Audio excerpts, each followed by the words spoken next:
This is the elect lady, and I'd like to welcome you to my YouTube channel entitled Present Day Truth for Black America. Since I was a little girl, I loved reading books, especially books about history. As a child, I went to the library each week to find books that would help me unlock the world that existed around me. Having access to the library was like having access to a gold mine. The library was filled with all sorts of treasures in my eyes. When I was in the 11th grade, I took a statewide history exam that I only got one question wrong out of about 200. I remember being so very excited about my accomplishment. The following weekend, I went to see Uncle Thurman, who's my 93-year-old great great uncle who was white passing because he was very light in complexion with straight hair. Because of his complexion, he was able to assimilate into white America and learned a lot of their dirty little secrets. When I shared my accomplishment with him, I was expecting some type of affirming words of praise. Instead, I received the opposite. He told me to break down the word history into syllables and tell me what it says. I replied, his story. He emphatically said American history was based upon lies to make white people appear to be superior. He said, I don't believe nothing those blankly blanks have to say. I remember him asking me about a particular event in American history to test my knowledge. I gave my response and he said, false, that's not what happened. He gave the true account. He asked me about 10 questions. None of what I learned was the correct account. I remember saying, are you sure? He said, I'm 93 years old. I was alive and had firsthand knowledge of what happened. He told me to believe nothing the oppressor says. He said, why will the oppressor tell the truth? As long as he lies to you, he can maintain control over you because he controls what you think. The last significant thing he said to me was to read books before the 1900s. He said many of them have an accurate account of history because during those years, Black people were prohibited from reading. I took Uncle Thurman's advice. I began seeking books that were written before the 1900s. I found that older books are packed with truth. In many cases, the oppressor incriminated himself by bragging about his exploits against our people. Uncle Thurman passed away shortly after our conversation, but his words left an indelible mark upon my life up until this day. As a lifelong reader, I'm always searching and seeking out truth. About 5 years ago, I came across what is known as the General Education Board. This organization changed the course of the educational system in the United States.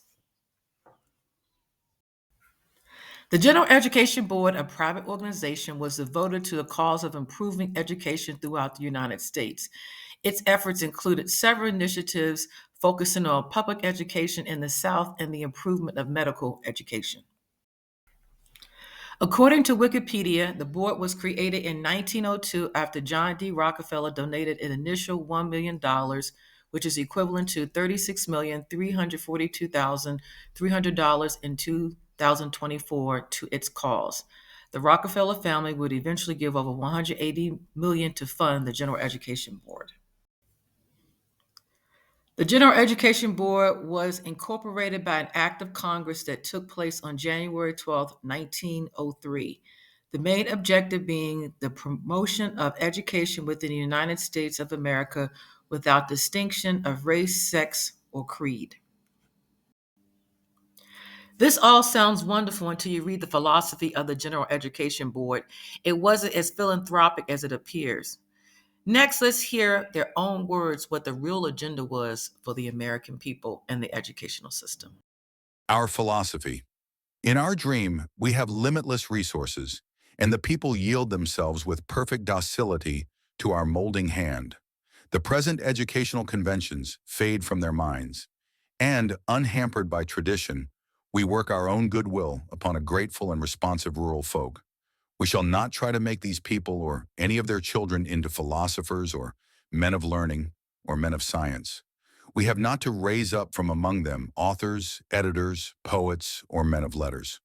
We shall not search for embryo great artists, painters, musicians, nor lawyers, doctors, preachers, politicians, statesmen, of whom we have an ample supply. The task we set before ourselves is very simple, as well as a very beautiful one: to train these people as we find them to a perfectly ideal life just where they are.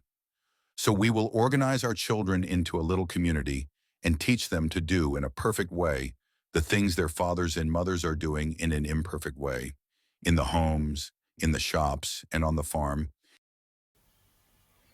The following excerpt from Standardization as a Tool of Oppression: How the Education System Controls Thought and Serves as a Gatekeeper to the Ruling Elite, Hampton Institute.